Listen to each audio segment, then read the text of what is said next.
दोस्तों नेपाल से बहुत ही शॉकिंग विजुअल सामने निकल कर आ रहे हैं। दरअसल वहां पर एक फ्लैश फ्लड आया है भोटे कोशी रिवर के अंदर। पुरै त्रिशुली लाइभ लाइभ यो चाहिँ है गाइस यस्तो लाइभ छ। ओहो पुरा ड्याम फुटेर आयो यार, पुरा चाइनाको ड्याम फुटेर आएर छ। आमामामामामा ल यहाँ हामीले अब ओहो यार यो पुरै ड्याम फुटेर आएको, ड्याम फुटेर आएको। यो घर गयो यो। ल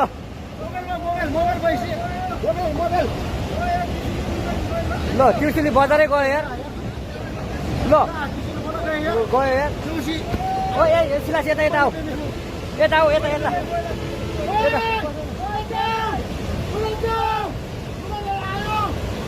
कि शुरू हुआ था लेंगडे कोला से, उसके बाद में भोटे कोशी से गया, उसके बाद में तिमूर, फिर त्रिशूली, मतलब इन रिवर से होते हुए ये इस तरीके का प्रचंड रूप ले चुका है कि इसके सामने जो आ रहा है उसी को ये डिस्ट्रॉय करता हुआ जा रहा है। इसके सामने चाहे कोई डैम आ रहा हो उसको उड़ा दिया, कोई पुल आ रहा हो उसको उड़ा दिया, किसी के घर आ रहे हैं उस सभी को तहस नहस कर दिया। मतलब लोग इमेजिन नहीं कर सकते थे कि 80 से 100 फुट ऊंचाई तक भी पानी जा सकता है और ये गया। लोग पुल के ऊपर, रोड के ऊपर देख रहे थे कि ये कैसे क्या हो रहा है, लेकिन वहां तक भी पानी आया जिसके बाद में लोगों को और ऊंचाई पर जाना पड़ गया।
जो लोग पहाड़ों पर भी खड़े होकर देख रहे थे कि हम रोड से तो काफ़ी ज़्यादा ऊंचा खड़े हैं, पानी तो कम से कम नीचे गहराई में है अभी बहुत ज़्यादा, और ऊंचाई तक आते आते शायद 100 फुट पानी आना पड़ेगा हमारे तरफ आने के लिए, वहां तक भी पानी आया है। ऐसे विजुअल्स जिंदगी में शायद किसी ने ना देखे हों, शायद फिल्मों के अंदर भी, जो कि रियल में नेपाल के लोगों ने देखे हैं। और इंटरनेट के ऊपर ये विजुअल्स वो लोग भी देख रहे हैं जिन्होंने कभी इमेजिन नहीं किया होगा कि इस तरीके का भी फ्लैश फ्लड आ सकता है। मतलब धीरे धीरे पानी का लेवल बढ़ता है, यहाँ पर एक झटके में पानी का लेवल सीधा ही 100 फुट ऊंचाई तक आया है, जहाँ पर कोई डैम, पुल, मतलब किसी को इसने गिना नहीं है कि भाई कोई इसको रोक पाया हो। डैम के ऊपर से भी पानी गया है, मतलब लोग डैम के दूसरी तरफ खड़े हुए थे, ये सोच रहे होंगे कि यार डैम के ऊपर से थोड़ी ना पानी चला जाएगा, लेकिन उसके ऊपर से भी गया और उसके बाद में उसको भी डिस्ट्रॉय कर दिया। इस तरीके के विजुअल्स सामने निकल कर आए। अब यहाँ पर सवाल उठता है कि ये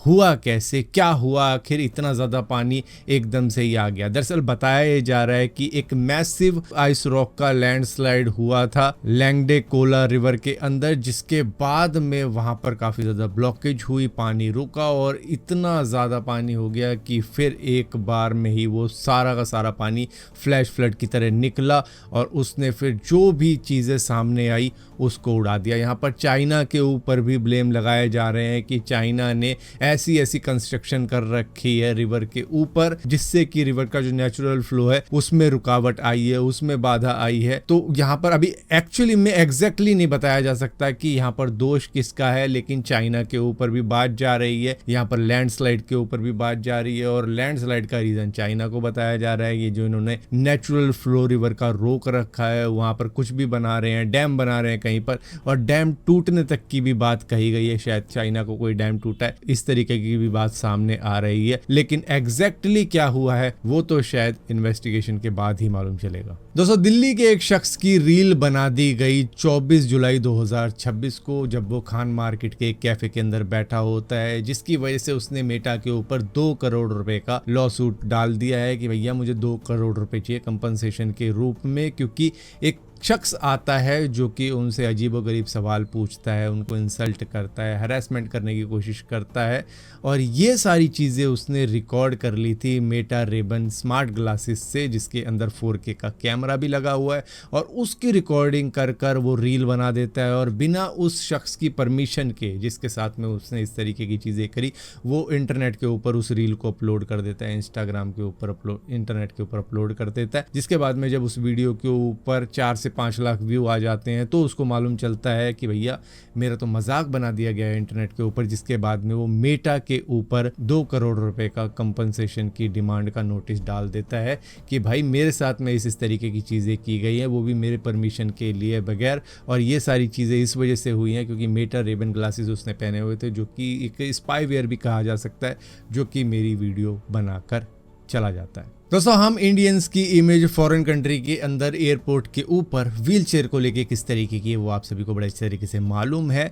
अब यहाँ पर एक इंडियन ओरिजिन वुमेन जो कि अपने पेरेंट्स को यूएस बुलाती है, जब वो उनको रिसीव करने के लिए जाती है तो एक व्हील चेयर असिस्टेंस भी एक मैडम के साथ में चल रही होती है, क्योंकि वो व्हील चेयर को मूव करना होता है। जबकि वो जो लेडी उस व्हील चेयर के ऊपर बैठी होती है वो इस लड़की की माँ होती है, जिसको कुछ भी नहीं हुआ होता, लेकिन वो व्हील चेयर का यूज इस वजह से करती है वो जल्दी निकल सके, क्यू वगैरह के अंदर उनको रुकना ना पड़े। 5 सूटकेस इनके पास में होते हैं पूरी फैमिली के पास में, जहां पर उसके अंदर भी हेल्प मिल जाती है इनको। तो यहाँ पर ये सारी चीज इन्होंने इस वजह से करी ताकि इनको जल्दी जल्दी एयरपोर्ट से बाहर निकलने को मिल जाए, इन्हें लाइन में ना लगना पड़े, जबकि जिसके लिए रिक्वायर्ड थी ये व्हील चेयर उसको शायद मिले ना मिले, इनको उससे फ़र्क नहीं पड़ता, क्योंकि ये लेडी बाद में आराम से चल रही होती है, घर में एंट्री कर रही होती है। मतलब जब आप चल ही सकते थे तो आपको व्हील चेयर की ज़रूरत क्या थी? मतलब आपने इस पॉलिसी का मजाक बना दिया है अपने फ़ायदे के लिए। दोस्तों, दिल्ली की एक फैमिली उदयपुर के एक लग्जूरियस होटल के अंदर ऑलमोस्ट 10 दिन रुकी थी, जिस होटल का नाम है द ओबराय उदय विलास, और 10 दिन रुकने का इनका बिल बैठा 5,74,000, जिसके अंदर इनका लंच भी था, डिनर भी था, दूसरी लग्जूरियस सर्विसेज भी मौजूद थी इसके अंदर। लेकिन जब चेकआउट का टाइम हुआ तो होटल वालों ने बोला भैया 5,74,000 रुपए का आपका बिल हो गया है sir, kindly please pay the bill. लेकिन यहाँ हुआ क्या, इन्होंने कहा भैया बिल हम नहीं देंगे, हमारी एजेंसी देगी जिससे हमने ये होटल को बुक किया था, क्योंकि एजेंसी को हमने सारा का सारा पैसा दे दिया था, हमने अपने टूर एंड ट्रैवल का, स्टे वगैरह का, फूड वगैरह का सब एजेंसी को दिया था। लेकिन होता है क्या है, यहाँ पे एजेंसी भी डिनाई कर जाती है, क्योंकि एजेंसी ने इस होटल के साथ में कोई ऐसा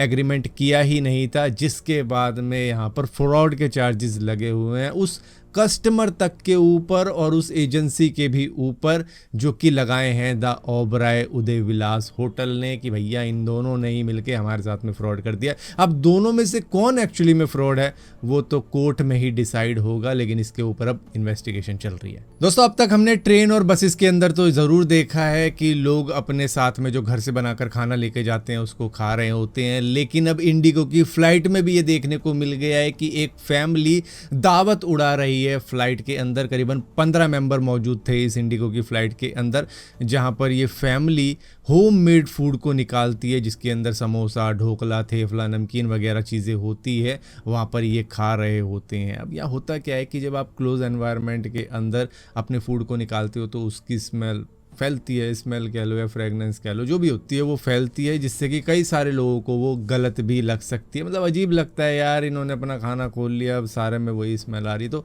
इस तरीके की भी चीज़ें हो जाती हैं। क्योंकि अगर आप जाते हो किसी एसी रूम में और वहाँ पर अपना खाना ओपन करते हो और उसके बाद में बाहर निकल के वापस आओगे तो पूरे रूम में उसी फूड की स्मेल होगी, तो इस तरीके की चीज़ें होती हैं। तो यहाँ पर सिविक सेंस को लेके फिर से ज्ञान छिड़ चुके हैं कि यार ये क्या कर रहे हैं लोग, क्योंकि अगर आप ऐसी चीज़ कर रहे हो तो हो सकता है सामने वाला कुछ और बना के लेके आया हो, वो नॉन वेज आइटम बना के लेके आया और आप प्योर वेज हो और आपको वो स्मेल ना झेली जाए। तो मतलब ये बराबर का मामला होना चाहिए कि भैया आप भी ना करो वो भी ना करे, तो फिर जो भी सर्व किया जाता है फिर फ्लाइट के अंदर वही मिलना चाहिए, वही खाना चाहिए।